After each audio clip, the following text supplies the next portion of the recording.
ఒక సింగింగ్, మరి ఒక డైరెక్షన్ అండ్ నిర్మాతగా, అలాగే ఒక మిమిక్రీ ఆర్టిస్ట్గా, మరియు వెంట్రుకల ఆర్టిస్ట్గా, మరి ఇలా ఎన్ని కళలు ఉన్న ఎవరైనా ఉన్నారు అంటే అదే ఆయనే కళారత్న మల్లం రమేష్ గారు. జట్కమే బయలుదేరతాను. నేను నీ బిడ్డను, నువ్వే నన్ను లాలించావా, బుజ్జగించావా, పాలిచ్చి పెంచావా, బుజ్జగించావా, పాలిచ్చి పెంచావా, మాట్లాడే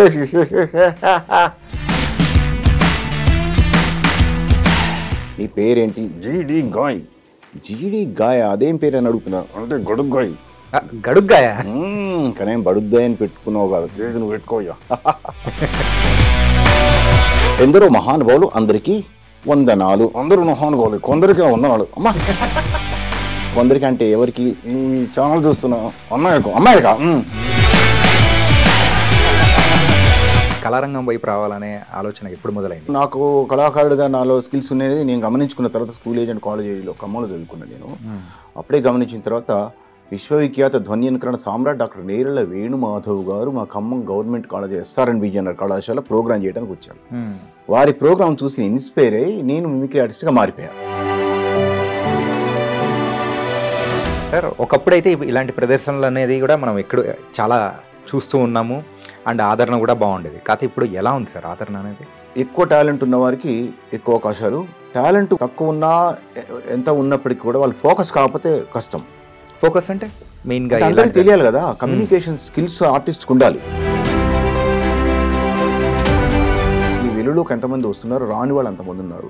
ప్రోత్సాహం అనేది ఈ రోజుల్లో అంత ఈజీగా లేదు, బట్ స్కిల్ ఎక్కువ ఉన్న వారికి. Hi guys, welcome to I dream. నేను మీ చాణక్య. ఎవరికైనా కానీ ఒక మనిషిగా పుట్టిన తర్వాత ఏదో ఒక కళలో మరి నైపుణ్యం ఉండడం సర్వసాధారణమే. కాకపోతే ఒక సింగింగ్, మరి ఒక డైరెక్షన్ అండ్ నిర్మాతగా, అలాగే ఒక మిమిక్రీ ఆర్టిస్ట్గా, మరియు వెంట్రుకల ఆర్టిస్ట్గా, మరి ఇలా ఎన్ని కళలు ఉన్న ఎవరైనా ఉన్నారు అంటే అదే ఆయనే కళారత్న మల్లం రమేష్ గారు. మరి ఆయనను ఇప్పుడు మనతో పాటు కూడా ఉన్నారు. మరి లైఫ్ ఎలా సాగుతుంది, ఆయన జర్నీ, సో ఒక కళారత్నగా ఎలా వచ్చిందా ఏంటి అనేది ఆయన అడిగి తెలుసుకుందాం. హాయ్ సార్, నమస్తే. నమస్తే. ఎలా ఉన్నారు సార్? ఫైన్. బాగున్నారా? కంఫర్టబుల్గా బాగున్నా. మీతో పాటు పేరేం పేరు సార్? చెప్పు, నీ పేరేంటి? జీడి గాయ్. జీడి గాయ అదేం పేరు అని అడుగుతున్నా. అంటే గడుగ్గాయ్. గడుగ్గాయ కానీ బడుగ్గాయ అని పెట్టుకున్నావు కాదు, నువ్వు పెట్టుకోయ్యా. ఒకసారి నమస్కారం చేయి. ఒకసారి నమస్కారం చేయి. నేను చేయను. చూడు, నమస్కారం చేయాలి, ఎందుకంటే ఐ డ్రీమ్ అంటే చాలా గొప్ప ఛానల్ కాబట్టి నమస్కారం నేను చేయను. ఎందుకు చెయ్యవు? నాకు రాదు. నీకు నమస్కారం చేయటం రాదమ్మ. రాదు రాదు రాదు రాదు అమ్మా. నమస్కారం చేయటం రాకపోతే నమస్కారం ఎలా చేయాలో నేను చెప్తా, అలా చెయ్యి. చాణక్యన్నా చేస్తున్నాడు. అన్నయ్య చాలా మంచివాడు. అన్నయ్య చాలా మంచివాడు. అన్నయ్య చంద్రగుప్తుడు ఎక్కడ? చంద్రగుప్తుడా? అబ్బబ్బబ్బమ్మ. ఆ చాణక్యుడు ఈ చాణక్యుడు వేరే. కానీ నమస్కారం ఎలా చేయాలంటే ఎలా చేయాలి? నువ్వు తెలుగులో నమస్కారం చేస్తావా, ఇంగ్లీష్లోనా? నువ్వు తెలుగులో నమస్కారం చేస్తావా, ఇంగ్లీష్లోనా? నాకు తెలుగు రాదు. ఏంటి, నీకు తెలుగు రాదమ్మ? రాదు. మరి తెలుగు రాకపోతే తెలుగు ఎలా మాట్లాడుతున్నావు? నా ఇష్టం.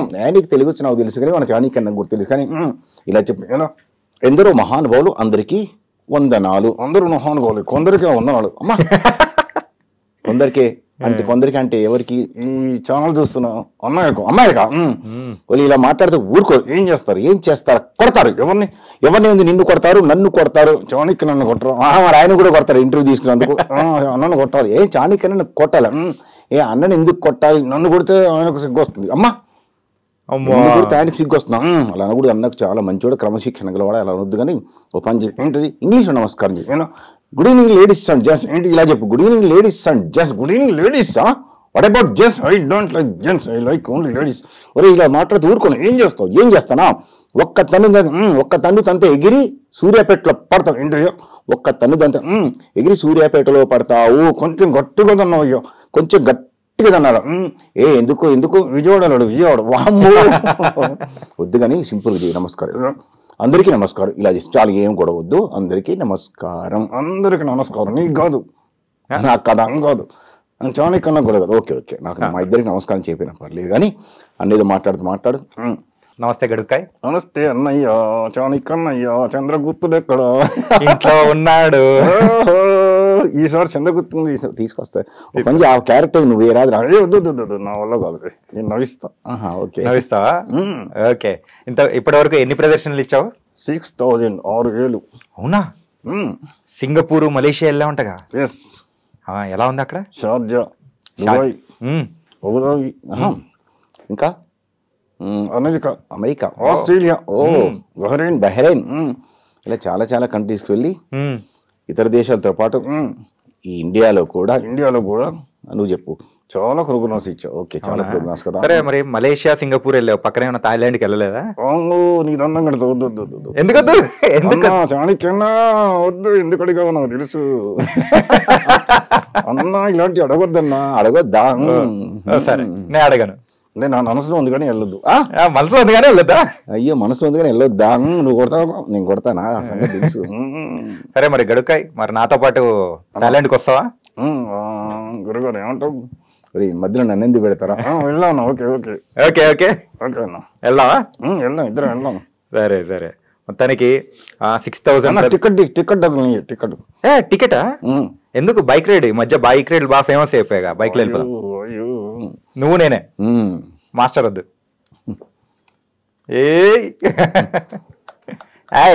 అంటే అమ్మాయిలకు కొట్టామంటే బాగుంటది కానీ అబ్బాయిని కదా. థాయిలాండ్ అన్నావు కాబట్టి. Okay, nice. తనకి 6,000 ప్రదర్శనలు అనేది కూడా ఇచ్చావు. సో ఫస్ట్ ప్రదర్శన ఎక్కడ మొదలైంది? ఎక్కడంటే చెప్పాలి, ఎక్కడో కల్లూరు.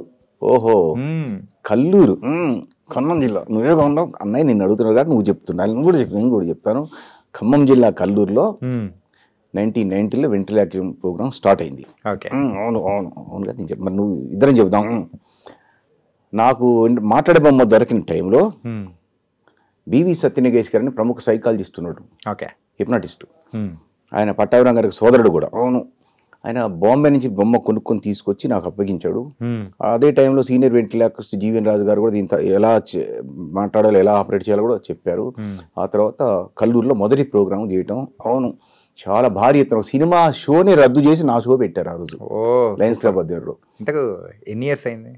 1990లో. 1990 సెప్టెంబర్ 17. 1919 సెప్టెంబర్ 17న మొదటి షో, వెంట్రిలాక్యూషన్ షో. నీదే. మిమిక్రీ ఆర్టిస్ట్ గా నా చరిత్ర వేరే ఉంది. అంతకు ముందు వెంట్రిలాక్యూస్ట్ గా 1990 సెప్టెంబర్ 15 కల్లూరు వెంకటేశ్వర థియేటర్లో ఫస్ట్ షో బంద్ చేసి మా ప్రోగ్రామ్ పెట్టాను. అవును అవును, చాలా మంచిగా జరిగిందా?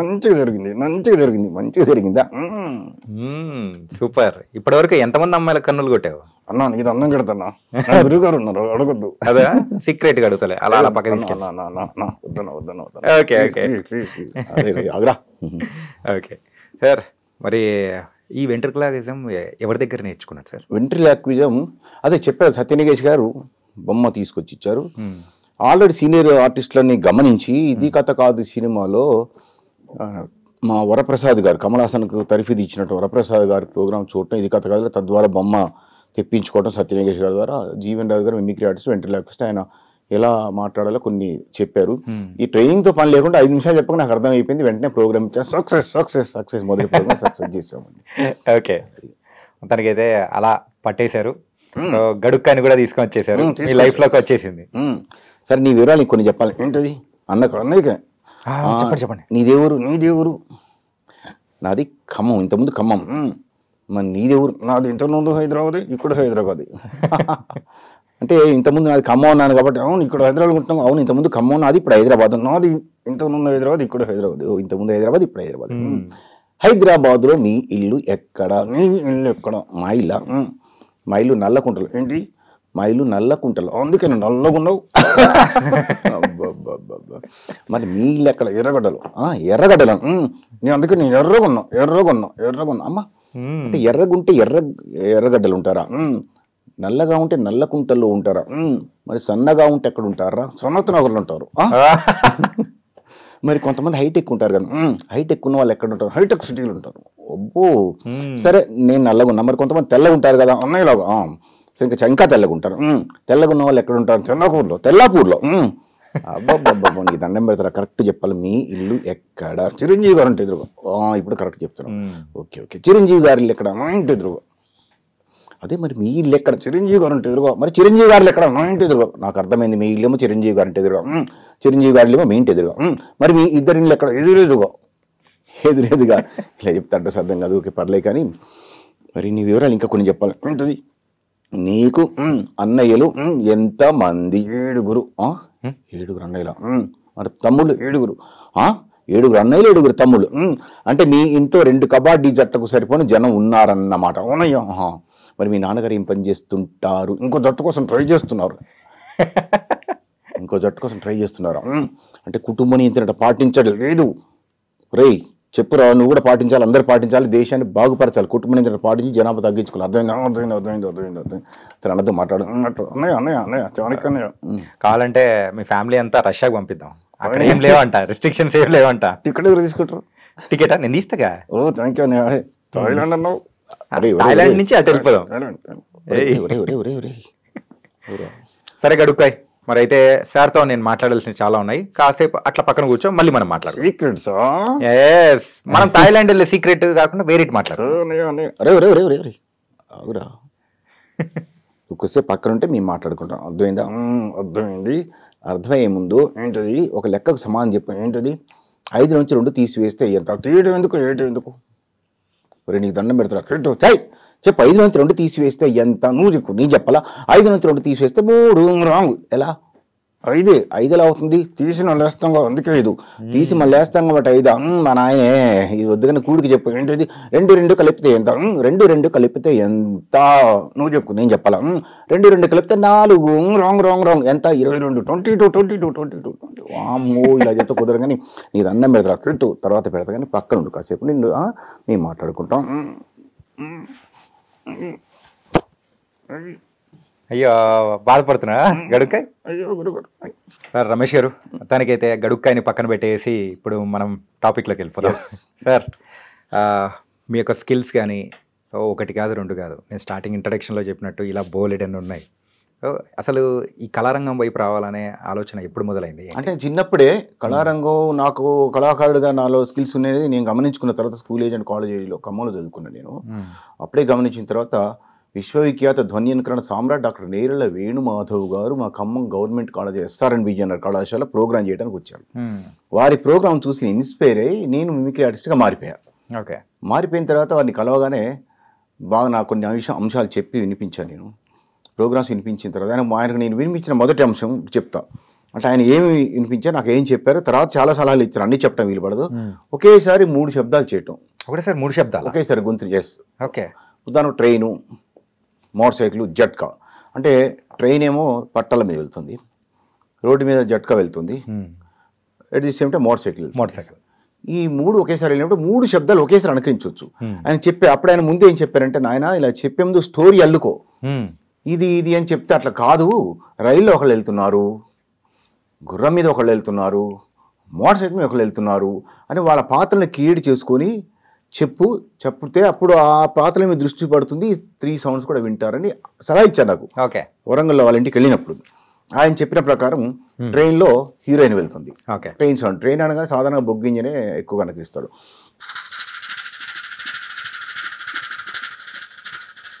ట్రైన్లో హీరోయిన్ వెళ్తుంది. హీరోయిన్ ఎత్తుకలు కిడ్నాప్ చేయాలని చెప్పేసి విలన్ ప్రకాష్ రాజ్ ఏం చేస్తాడు, మోటార్ సైకిల్ వెంట పడతాడు. ఈ మోటార్ సైకిల్ రైలు కలుసుకుంటుంది. అప్పుడు at item 2 sounds, rail motor cycle at item 2 sounds.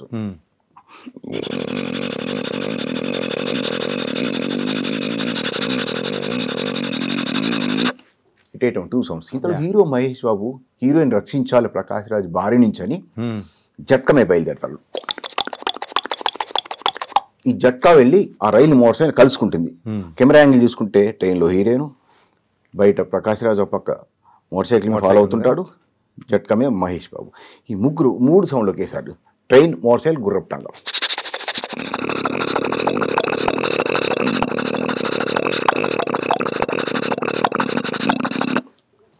ఇలా 3 సౌండ్లు ఒకేసారి అనుకరించుకోవచ్చు. గురువు గారికి నేను ఫస్ట్ విడిగా ఐటమ్స్ చెప్పా, కానీ స్టోరీ అల్లుకో అని చెప్పారు. ఓకే. అవి ఎలా అనుకరించారనేది కూడా చాలా మంది సందేహం వస్తుంది. ఎట్ ఏ టైం గొంతు నుంచి మోటార్ సైకిల్ సాంగ్, ఇక్కడ నుంచి చీక్స్ అండ్ లిప్స్ నుంచి మామూలుగా ట్రైన్ ఇలా చేస్తారు, కానీ ఈ 3 సౌండ్లు అప్పుడు ఇలా చేస్తే ఇది పట్టుపోతుంది. అందుకోసం ఇలా చీక్స్ అండ్ లిప్స్ నుంచి ట్రైన్ ఇలా చెయ్యి ఇలా అడ్డు పెట్టుకోవడం ఆంతర్యం ఏమి ఉండదు. ఓకే, అంటే ఫీలింగ్స్ ఎక్స్ప్రెషన్స్ కనిపించకుండా ఉండడం కోసం. ఓకే, ఈ చీక్స్ లిప్స్ వేరు, గొంతు వేరు. గొంతు వేరు. టంగ్ నాలుక ఫ్రీగా ఉంది. ఈ 3 వేరు కదా. ఈ 3 వేరు ఉప అవయవాలు, అవయవాలు కదా ఉప అవయవాలు. ఈ ఉప అవయవాలు వేరు కాబట్టి ఈ 3 కలిపి కూడా చేయొచ్చు.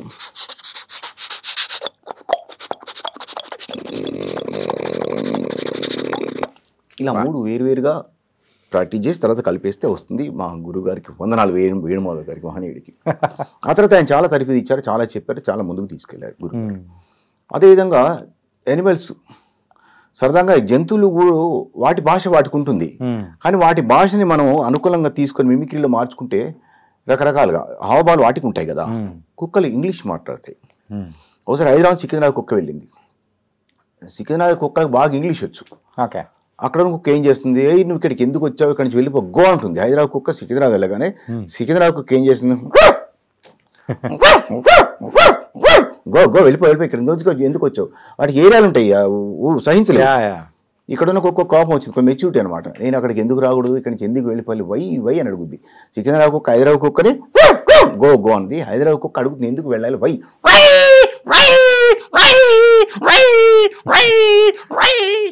కుక్కలు ఇంగ్లీష్ మాట్లాడతాయి, పిల్లిలు హిందీ మాట్లాడతాయి. సాధారణంగా పిల్లిలు మనం ఏమనుకుంటాం, మ్యావ్ మ్యావ్ మ్యావ్ అని అరుస్తాయి అనుకుంటాం. మ్యావ్ మ్యావ్ కాదు, నేను ఇంట్లోకి రావచ్చా, పాలు తాగొచ్చా అని అడగటం కోసం ఇంట్లోకి రావనా అమ్మాయి,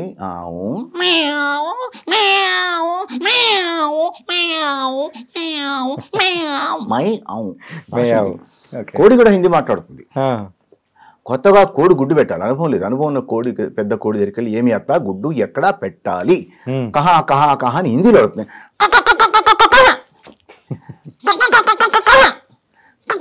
కహా కహా అని కష్టపడి గుడ్డు పెట్టింది. గుడ్డు పెట్టాక ఇంటి ఆసామిని పిలుస్తుంది. ఓ ఇంటి ఆసామి గుడ్డు పెట్టాను తీసుకెళ్ళి వండుకొని తిని చెప్తాను. అంటే గుడ్డు పెట్టాక అరుస్తుంది, వండుకొని తినమని చెప్తుంది. ఇలా అరుపులు బట్టి మన భాషగా మార్చుకొని సరదాగా మిమిక్రీ చెప్తే ఆ యానిమల్స్ సౌండ్ వాళ్ళు వాటి గొంతులు వింటారు, భాష కలిపాం కాబట్టి సరదా నవ్వుకుంటారు. ఇలా కొన్ని మెళుకుల ద్వారా ముందుకు పోతే ఎన్నో ఐటమ్స్ చేసుకోవచ్చు. ఆ రూట్లో వచ్చి మా గురువు గారికి మరోసారి వందనాలు, వేణుమాధవ్ గారికి, డాక్టర్ వేణుమాధవ్ గారికి. Nice sir. ఏంటంటే నార్మల్గా చేయడం ఒక ఎత్తు అయితే దాని వెనకాల ఒక స్టోరీ అల్లుకుంటే ప్రేక్షకులకు కూడా ఏంటంటే ఒక ఇంట్రెస్టింగ్ క్రియేట్ అవుతుంది. అది మీరు మీ గురువు గారు మీ దగ్గర నుంచి మీరు నేర్చుకునేది బాగా సూపర్గా వచ్చింది సార్. అండ్ వెంట్రులాక్విస్ట్గా మీరైతే సో మిమిక్రీ నుంచి ఇట్లా వెంట్రులాక్విస్ట్గా మారడానికి అది నిజంగా అది ఒక ట్విస్టింగ్ పదం సార్. అంటే గొంతు మారిపోయింది కదా, అందువల్ల మిమిక్రీ ఆర్టిస్ట్ అందరూ మాట్లాడే బొమ్మ తీసుకుని వెంట్రిలాక్విస్ట్ గా మారిపోతారు. వెంట్రిలాక్విజం అంటారు, వెంట్రిలాక్విస్ట్ గా మారిపోతారు. ఇది ఏంటంటే మన నమో వెంకటేశ సినిమాలో వెంకటేష్ గారు చేస్తారనమాట. సో అట్లా ఇంకా బాగా ఇప్పుడున్న వాళ్ళకి బాగా రీచ్ అయింది అనమాట. సో వాళ్ళ వల్ల అవును, ఇది కథ కాదు కమల్ హాసన్ గారి వల్ల, వెంకటేష్ గారి వల్ల. అక్కినేని నాగేశ్వరరావు గారు కూడా ఒక సినిమాలో బొమ్మ పట్టుకుంటారు, జస్ట్ ఒక పాటలో. అది కూడా వరప్రసాద్ గారు ఆ బొమ్మ తీసుకొచ్చి ఇచ్చారు. అలా సినిమాల్లో కూడా బొమ్మలు పెట్లు రావటం మూలంగా కొంచెం ఈ ఫోకస్ అయ్యి ఇతర కళాకారులు కూడా కొంచెం మెరుగ్గా ఉంటుంది సార్. ఒకప్పుడైతే ఇలాంటి ప్రదర్శనలు అనేది కూడా మనం ఎక్కడ చాలా చూస్తూ ఉన్నాము, అండ్ ఆదరణ కూడా బాగుండేది. కాకపోతే ఇప్పుడు ఎలా ఉంది సార్ ఆదరణ అనేది? అంటే ఆర్టిస్టులు పెరిగారు, ఎక్కువ టాలెంట్ ఉన్న వారికి ఎక్కువ అవకాశాలు, ఫోకస్ అయిన వారికి ఎక్కువ అవకాశాలు వస్తాయి. టాలెంట్ ఉన్నా తక్కువ ఉన్నా ఎంత ఉన్నప్పటికీ కూడా వాళ్ళు ఫోకస్ కాకపోతే కష్టం. ఫోకస్ అంటే మెయిన్గా అందరికీ తెలియాలి కదా, కమ్యూనికేషన్ స్కిల్స్ ఆర్టిస్ట్కి ఉండాలి. నాట్ ఓన్లీ ఆర్టిస్ట్, అది ఏ వర్క్ చేయదలసిన కమ్యూనికేషన్ షాప్ పెట్టాలంటే అందరికీ తెలియాలి కదా, అంటే ఆర్టిస్ట్ కూడా తెలియాలి కదా. అందువల్ల వాళ్ళు విజిటింగ్ కార్డ్స్ కావచ్చు, ఈ రోజుల్లో సామాజిక మాధ్యమాల ద్వారా కావచ్చు, లేదా ఒకరితో సంప్రదించడం ద్వారా కావచ్చు, ఇతర ఆర్టిస్టులు అనుసంధానం పెట్టుకోవడం ద్వారా కావచ్చు, మర్యాద మంచి నేర్చుకున్న ముందు బాగా మాట్లాడి ఎదుటి వారికి మర్యాద ఇస్తే తర్వాత వాళ్ళు ప్రోత్సహిస్తారు. తద్వారా చాలా మంది వెలుగులోకి వచ్చే అవకాశం ఉంది. బట్ వెలుగులోకి ఎంతమంది వస్తున్నారు, రాని వాళ్ళు అంతమంది ఉన్నారు. ప్రోత్సాహం అనేది ఈ రోజుల్లో అంత ఈజీగా లేదు. బట్ స్కిల్ ఎక్కువ ఉన్న వారికి, ప్రచారం ఎక్కువ ఉన్న వారికి మాత్రం అవకాశాలు ఉంటాయి. మేము కొంచెం పాత తరం వాళ్ళం కాబట్టి, ఆల్రెడీ పేరు వచ్చి ఉన్నది కాబట్టి కొనసాగింపు ఉంది మాకు. కొత్తగా వచ్చే కుర్రవాళ్ళు ఇంకా బాగా చేస్తారు, కొత్త ఐటమ్స్, లేటెస్ట్ ఐటమ్స్. వాళ్ళకు బాగా చేస్తున్నప్పుడు కూడా అవకాశాలు మాత్రం తక్కువగానే ఉన్నాయి. వాళ్ళకు కూడా అవకాశాలు రావాలని నేను కోరుకుంటున్నాను. నా వరకు నేను మాత్రం అవకాశాలు ఇప్పిస్తూనే ఉంటాను.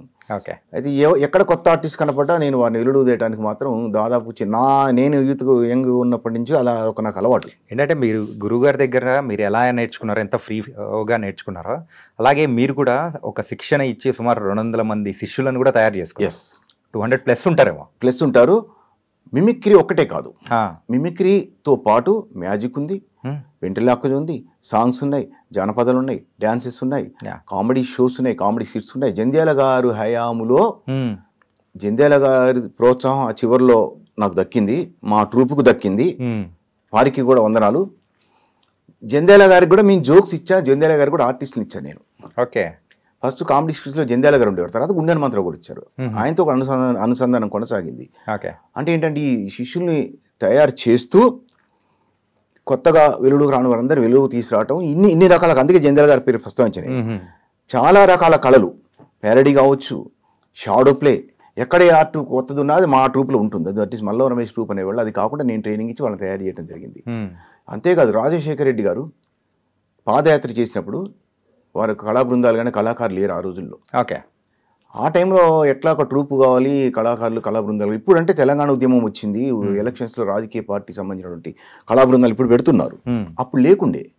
అప్పుడు ఓన్లీ ఎర్ర పార్టీలు, కమ్యూనిస్ట్ పార్టీలకు మాత్రం కళా బృందాలు ఉన్నాయి. కాంగ్రెస్ పార్టీకి కానీ ఇతర, అంటే రాజకీయంగా చెప్పట్లేదు నేను ఇక్కడ, అంటే కళా బృందాల ప్రస్తావన చేస్తున్నా. లేకపోతే రాజశేఖర రెడ్డి పాదయాత్ర మరి భారీ ఎత్తున చేవెళ్ళ నుంచి ఇచ్చాపురం కదా, 72 రోజులు దాదాపుగా, మధ్యలో 10 రోజులు రాజమండ్రిలో రెస్ట్ తీసుకున్నారు ఆయన అనారోగ్యం గురిగాటం మూలంగా. ఆయన వెళ్తున్నప్పుడు ముందుగా ఒక కళా బృందం ఉంటే బాగుండు అనే ఉద్దేశంతో ఆ కమిటీ వాళ్ళు ప్రస్తావన చేసినప్పుడు ఎవరు అది ఆర్గనైజ్ చేసి సక్సెస్ చేయగలుగుతారు. అప్పుడు బాగా చంద్రబాబు గారు హవా నడుస్తుంది అనమాట. వీళ్ళకి ఎవరు అంతగా లేకుండే. అప్పుడు ఖమ్మంలో నాకు కబురు చేస్తే నేను నా ట్రూప్ని వీరికి పాదయాత్రకు కేటాయించి మళ్ళీ అక్కడ ట్రైనింగ్ ఇవ్వడానికి ఎవరు రాలేదు. అది భయపడ్డారు, అంటే అప్పుడు రాజకీయ పరిస్థితుల్లో కొంచెం భయపడ్డారు. ఓకే. అప్పుడు మేమే కూనాస్ గెస్ట్ హౌస్ అనుకుంటా అక్కడ జూబ్లీహిల్స్లో ఉంది, మాకు మేమే ట్రైనింగ్ అయ్యి మా స్కిల్ ఉన్న వారందరి దగ్గర ట్యూన్స్ తీసుకొని మేమే కూర్చొని నేనే రాసి వాళ్ళే రాసి అందరం కలిసి రాసి మాటలు మిమిక్రీలు తయారు చేసి పాదయాత్ర విజయవంతం కావడానికి మా వంతు కర్తవ్యంగా మేము కూడా సహకరించాం. రాజశేఖర రెడ్డి గారు సీఎం అయిన తర్వాత మాకు సహకరించారు. ఈ రన్నింగ్లో అంటే ట్రూప్ తయారై మొత్తం ప్రోగ్రామ్ నడిచేటప్పుడు, రాజశేఖర రెడ్డి గారు నడిచేటప్పుడు, పాదయాత్ర అయిపోయే వరకు కూడా లగడపాటి రాజగోపాల్ గారు మమ్మల్ని కొంచెం ఆర్థికంగా చేయూతనిచ్చారు ఆ ప్రోగ్రామ్స్. కాదు సార్, ఇది పాదయాత్ర జరిగే సమయంలో ఇది ఫస్ట్ నుంచి ఉన్న ఆలోచన లేకపోతే మధ్యలో ఇంక్లూడ్ అయిన ఆలోచన? ఇలా కళా బృందం ఒకటి ఉండాలి ముందే స్టార్టింగ్, అసలు స్టార్ట్ కాకముందే మేము బిఫోర్ తీసుకొచ్చారు మమ్మల్ని. ఓకే. పాదయాత్ర ప్రారంభం కాకముందే లగడపాటి రాజగోపాల్ గారు రాజగోపాల్ గారు బాగా దగ్గర ఉండేవారు, అప్పటి రాజకీయాలు ఉండేవాళ్ళు యాక్టివ్గా. నేను ఏది రాజకీయంగా మాట్లాడలేదు, కల్చరల్ రిలేటెడ్గా మాట్లాడుతున్నా. అప్పుడు ఇక్కడ నన్ను పిలిపించుకొని మాట్లాడి మా ట్రూప్ తెప్పించి, ఎవరో సినిమా వాళ్ళు వస్తారు, పాటలు రాసిస్తారు, అనుభవజ్ఞాని చూస్తే 2 days వేస్ట్ అయిపోయింది. ఆ 2 days మాకు అకామిడేషన్ ఫీ, భోజనాల ఫీ ఖాళీగా ఉన్నాం. అలా వద్దని చెప్పి ఎవరు రావటం లేదు, అప్పటి పరిస్థితుల్లో రాలేదు. మాకు మేమే పాటలు వేసి తయారు చేసుకొని బిఫోర్ పాదయాత్ర చేవెళ్ళలో మొట్టమొదటి రాజశేఖర రెడ్డి పాదయాత్ర అడుగు పెట్టకముందు మేము అడుగు పెట్టాం మా ట్రూపు. అదే ప్రోగ్రామ్ బాగా హిట్ అయిపోయింది. మొదటి షో అర్థమైపోయింది ఇది దమ్మున్న ట్రూపే. ఎందుకంటే ఇప్పుడు వచ్చే బృందాలు మళ్ళీ చెప్తున్నాం, అప్పుడు లేకుండే కదా, అందువల్ల మా బృందం బాగా హిట్ అయింది.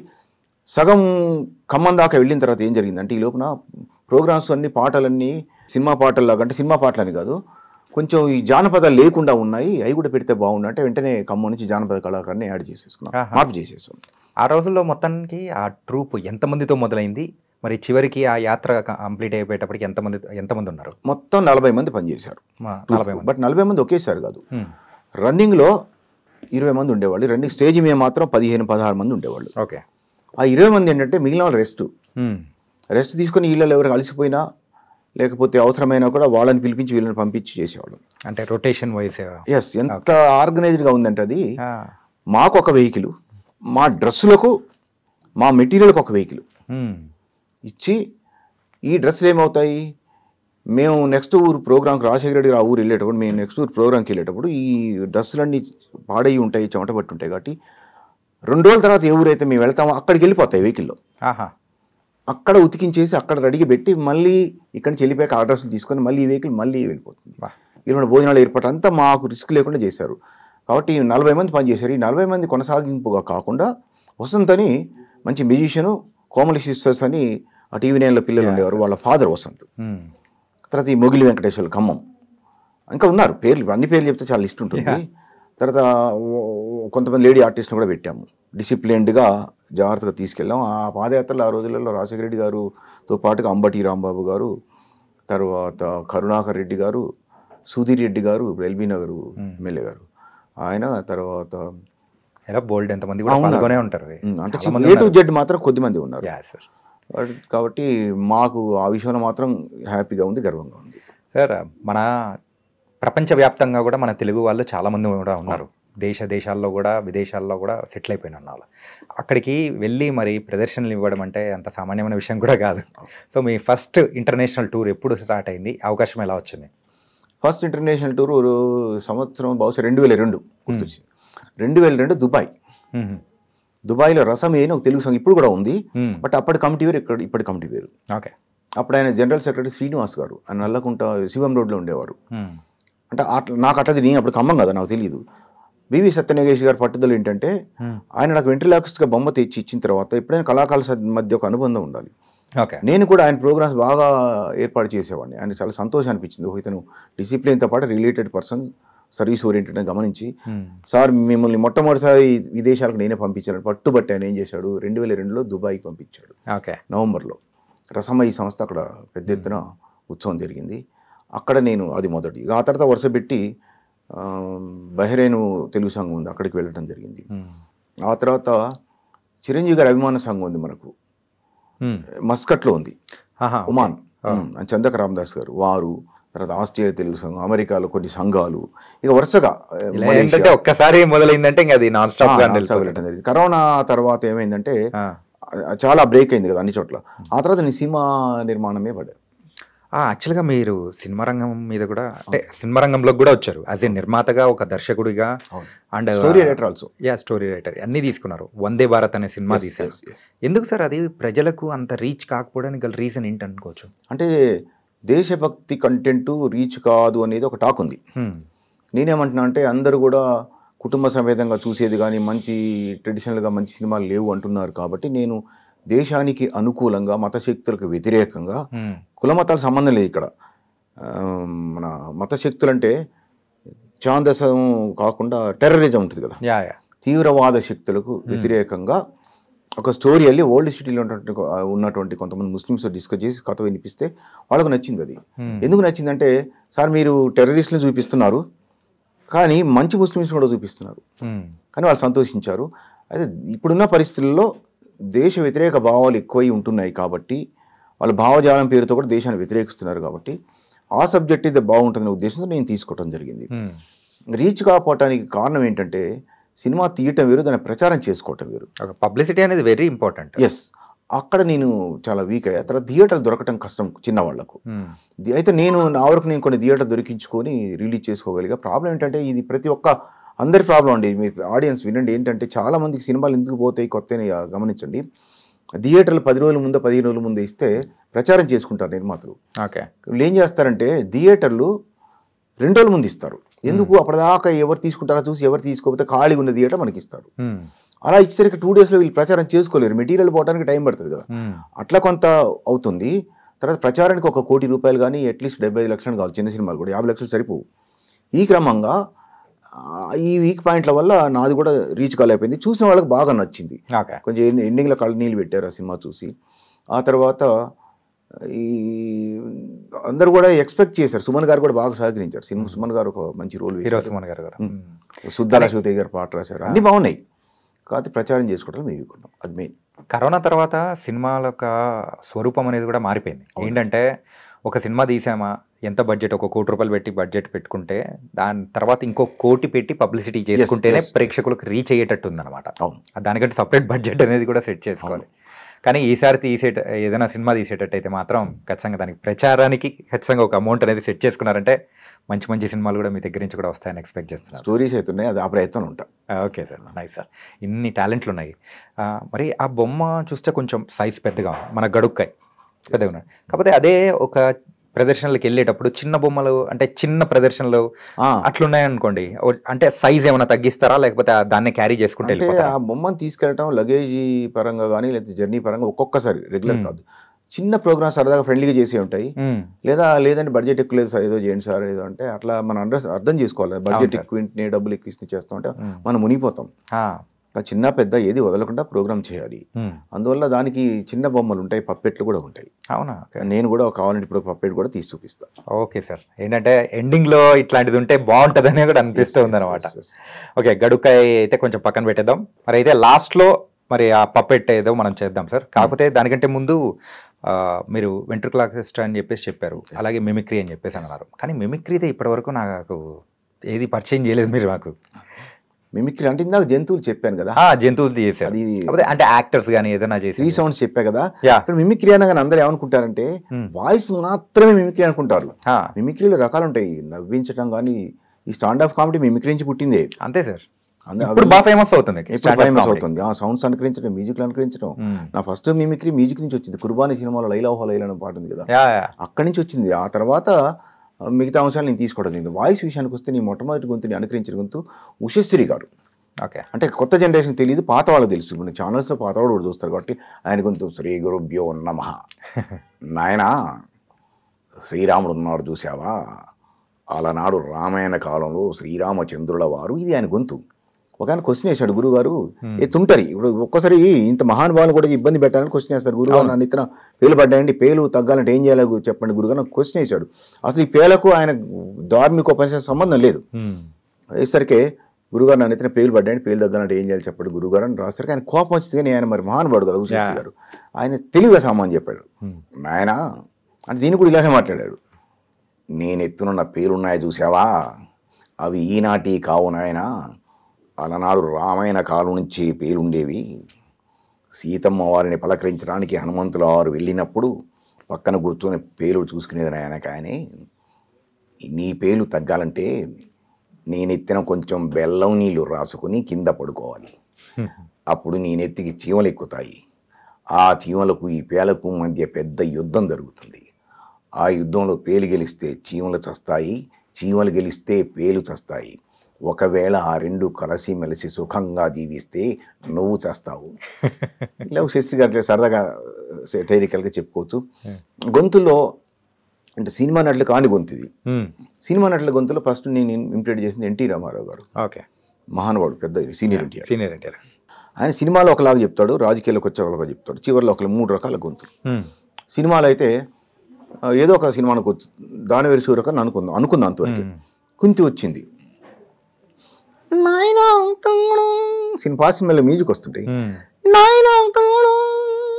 నువ్వు నా బిడ్డవే నాయన కుంతి.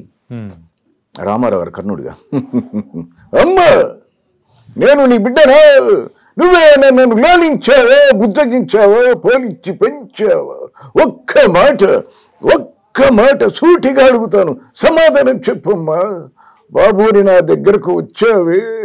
ఈ రామారావు గారు సినిమాలో డైలాగ్. ఇదే రామారావు గారు 1980లో రాజకీయాలకు వచ్చిన తర్వాత ఉపన్యాసాలు చెప్పేవారు. భారీ ఎత్తున జనం వచ్చేవాళ్ళు, 1 లక్ష దాకా కూడా వచ్చేవాళ్ళు. అప్పట్లో 1 లక్ష నుంచి చాలా ఎక్కువ.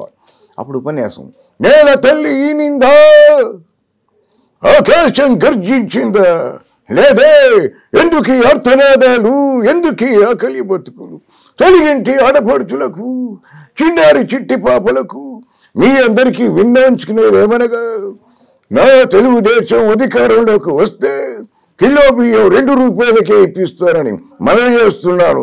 జై తెలుగునాడు, జై జై తెలుగునాడు. ఇది రామారావు గారు రాజకీయాలకు వచ్చారు. ఇదే రామారావు గారు చివరిలో ఏజ్ పెరిగిన తర్వాత మళ్ళీ ముఖ్యమంత్రి అయిన తర్వాత అప్పటికే లక్ష్మీ భారత గారు కూడా చేసుకున్నారు. కంఠం బాగా జీరో అయింది, మార్పిడి వచ్చేసింది బాడీ లాంగ్వేజ్లో.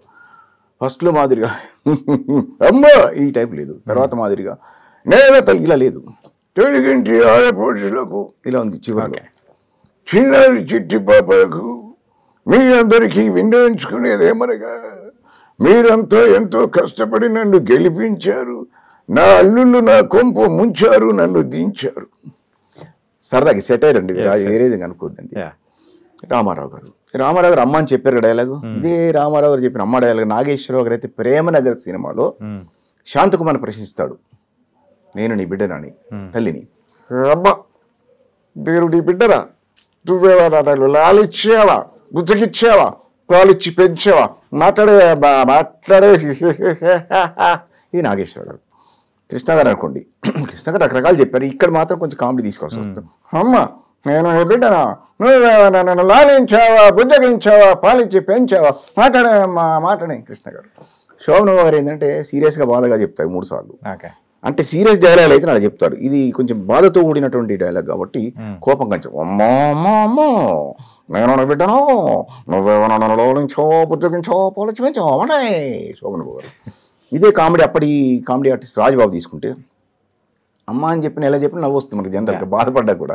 అయ్యో అమ్మ నేను ఈ బిడ్డను, నువ్వేం లోడించావో, బుజ్జగించావో, పోలిచ్చి పెంచావో, మాట్లాడేయమ్మో మాట్లాడేయమ్మో మాట్లాడేయమ్మో మాట్లాడేయమ్మో. రాజబాబు ఇది ఇలా కొన్ని నటుల కంటలు నాకు పెంచుకోవచ్చు. ఇదే క్రమంలో ఇంకా చాలా చాలా అంశాలు ఉన్నాయి. సినీ నటులు అంటేనే కాదు, గొంతులు అంటేనే కాదు, ఎన్నో అంశాలు ఉంటాయి. అది వదిలేస్తున్నారు చాలా మంది. సమాజం కోసం ఏదేం చేయొచ్చు. ఉదాహరణకు ఏడుపు, ఇది పిల్లలు పుట్టగానే ఎలా ఏడుస్తారు, అమ్మ అమ్మ అని ఏడుస్తారు. అంటే పిల్లలు పుట్టినప్పుడు సృష్టి డిజైన్ చేసింది అమ్మ అమ్మ అని ఏడ్చే విధంగా. ఎందుకు తెలుగులో అమ్మ అమ్మని ఏడ్చే విధంగా అంటే తెలుగు భాష చాలా గొప్పది అని సృష్టికి తెలుసు కాబట్టి సృష్టి ప్రపంచంలో ఎక్కడ పిల్లాడు పుట్టినా కూడా దుబాయ్లకు తెలుగు రాదు కానీ వాళ్ళు కూడా తెలుగులో, అమెరికా వాడికి తెలుగు రాదు కానీ వాళ్ళు కూడా తెలుగులోనే అమ్మ అని ఏడుస్తారు. ప్రపంచం మొత్తం పుట్టిన పిల్లలంతా తెలుగులో అమ్మ అమ్మ అమ్మ అమ్మని ఏడుస్తుంటే ఈ కాలంలో రోజులు మారిపోయినాయి, కాలం మారిపోయింది కదా. ఇప్పుడు పుట్టిన తెలుగు పిల్లలు మాత్రం మమ్మీ మమ్మీ అంటారు. మమ్మీ కాదు, పుట్టగానే అమ్మ అమ్మని వదిలేసి అమ్మాయి అమ్మాయి అమ్మాయి అని ఏడుస్తారు. అమ్మాయి అమ్మాయి ఏడుస్తున్నారు. రోజులు మారిపోయింది, కాలం మారిపోయింది. కాబట్టి మారుతున్న రోజుని బట్టి సంస్కృతి సాంప్రదాయాలు పోకుండా ఉండేందుకే మనం మన ఛానల్ ద్వారా కావచ్చు, లేకపోతే సంస్కృతితో కూడిన కళల ద్వారా కావచ్చు, దేశాన్ని ప్రేమించాలని నా సినిమా ద్వారా కావచ్చు తెలియజెప్పటే నా ఉద్దేశం అనమాట. ఇంట్లో నేను చెప్పుకోవచ్చు, పెద్దవాళ్ళు ఏడుపు కూడా చెప్పుకోవచ్చు కావాలంటే, అది కూడా చెప్తా కావాలంటే. అవన్నీ ఏంటంటే ఇలా మీరు ఒక్కొక్కటి చెప్పుకున్నారంటే నిజంగా ఎన్నో ఉన్నాయనిపిస్తుంది సార్. నైస్. ఇంతకు దీని పేరు ఏం పేరు sir? Tinku. Tinku, okay. Hi Tinku. నమస్తే అన్నయ్య. నమస్తే టింకు. అన్న చాణక్యనే. చాణక్య నీకు తెలుసు? నాకు తెలుసు. ఎలా తెలుసు? అన్నయ్య చాలా మంచివాడు. అబ్బో అన్నయ్య చాలా మంచివాడు. చెప్పు అన్నయ్య. ఎక్కువ నవ్వుతుంటాడా? నవ్వు మరి ఆరోగ్యానికి? అవును, నవ్వు ఆరోగ్యానికి చాలా మంచిది, చాలా మంచిది. నవ్వించడం ఒక యోగం. అబ్బో నవ్వించడం ఒక యోగం. ఓహో, నవ్వటం ఒక భోగం, నవ్వటం ఒక భోగం, నవ్వకపోవటం ఒక రోగం, నవ్వకపోవడం ఒక రోగం. అందుకే నువ్వు నవ్వుతున్నావు. అన్నయ్య కూడా నవ్వుతున్నాడు. ఎప్పుడు నవ్వుతున్నా నవ్వించాలనేది మన ఉద్దేశం. నైస్. అన్నయ్య చెప్పు టింకు. ఏదైనా అడుగు, నేను చెప్తా. సరే, ఇది గడుక్క మీ అన్నయ్య తమ్ముడా? అన్నయ్య. నేనే చిన్నోడిని. నువ్వే చిన్నాడు? చిన్నోడిని. అందుకే చిన్నగా ఉన్నావు. చిన్న బ్యాగులు కొడతా. చిన్న బ్యాగులు కొడతా ఏం లేదు, చిన్న చిన్న ప్రోగ్రామ్స్ ఉన్నప్పుడు సరదాగా బ్యాగులు వేసి వెళ్ళిపోవచ్చు. 2 వీలర్ మీద కూడా వెళ్ళొచ్చు, లగేజ్ లేకుండా ఈజీగా వెళ్ళొచ్చు. చిన్న వాటి చిన్న హాల్లో ఉన్న వాటికి వెళ్ళొచ్చు, ట్రైనింగ్ క్లాస్కి వెళ్ళొచ్చు. నన్ను ఎన్నిసార్లు తీసుకెళ్ళావు? నువ్వెన్ని ప్రదర్శనలు ఇచ్చావు టింకు? నేనా 2000. 2000 ఇచ్చావా? అవునా. సో మీ అన్నయ్య అయితే 6000, నువ్వైతే 2000. నేను కూడా 6000 ఇవ్వాలి. లేదు, నిన్ను తీసేసి ఇంకొకరు పెడుతున్నా. వద్దు గురు గారు. లేదు తీసేస్తున్నా. సారీ అన్నయ్య, నువ్వు చెప్పు. అన్నయ్య నువ్వు ఉండాలి టింకు. ఉండాలా గురుగారు? లేదు, అప్పుడప్పుడు నేను పెట్టి ఇంకా 3వ కూడా తీసుకున్నా. ఇద్దరు, ఒకరికి ఇద్దరు చాలు. ఒకరికి ఇద్దరు చాలా, 3వ ఉండాలి. లేదన్న లేస్తారు. గురుగారు. సరే నేను ఉంచుతాలే కదా. సరే, నువ్వేం చేస్తావు మరి? రోజు తిరుగుతుంటావు. తిరుగుతుంటే ప్రోగ్రామ్ చేస్తావు. ప్రోగ్రాం లేనప్పుడు తిని తిరుగుతుంటావు. జనానికి ఒక మంచి మాట చెప్పు. జనానికి ఒక మంచి మాట చెప్పు. పోతదైనా పర్లేదు చెప్పు. అందరూ బాగుండాలి, అందులో మనం ఉండాలి. అందరూ బాగుండాలి, అందులో మనం ఉండాలి. దయచేసి నవ్వుకోండి, ఆరోగ్యంగా ఉండండి, ఆనందంగా ఉండండి. ఏంటంటే రహస్యం చెప్పుకోదు. రహస్యం కదా, ఏం పర్లేదు, మన గురించి మాట్లాడుకోవచ్చు. ఈ చిన్న ప్రోగ్రామ్స్కి తీసుకుని వెళ్ళటం వల్ల సౌలభ్యంగా ఉంటుంది. ఇప్పుడు చాలా మంది, ఇందాక చెప్పాను నేను, చాలా మంది ఏంటంటే ఎక్కువగా రెమ్యునరేషన్ ఇవ్వలేదు, ఎక్కువ ఖర్చు పెట్టుకోలేని వాళ్ళకు సౌలభ్యం కోసం ఈ చిన్న సౌకర్యం కూడా పెట్టా. నేను అదృష్టవంతుడిగా. అప్పుడప్పుడు టింకు వస్తుంది. అవును, అందుకే. Nice. Thank you Tinku. Thank you అన్నయ్య. చాణక్య అన్నయ్య. Nice sir. మొత్తానికైతే చాలా మంచి ఇంటర్వ్యూ ఇచ్చారు. అండ్ అలాగే మీ లైఫ్లో ఎన్నెన్ని ఫేసెస్ ఉన్నాయి, ఈ కళ అనేది ఎక్కడి నుంచి నేర్చుకున్నారు అనేది కూడా చాలా చక్కగా వివరించారు. మా ప్రేక్షకుల్ని కూడా బాగా గడుక్కాయ అండ్ టింకుతో బాగా ఎంటర్టైన్ చేశారు. థ్యాంక్ యూ అన్నయ్య. Thank you so much sir. నమస్తే. నమస్తే. Thank you sir. Okay, thank you very much అందరికీ. యాస్ మరి మల్లం రమేష్ గారు సో ఇలా గడుక్కాయ్ మరియు టింకు ఇద్దరిని తీసుకొని వచ్చి మనల్ని ఎంతగానో ఎంటర్టైన్ చేశారు కదా. మరో ఇంటర్వ్యూతో మళ్ళీ కలుద్దాం. అంతవరకు take care. This is your Chanakya.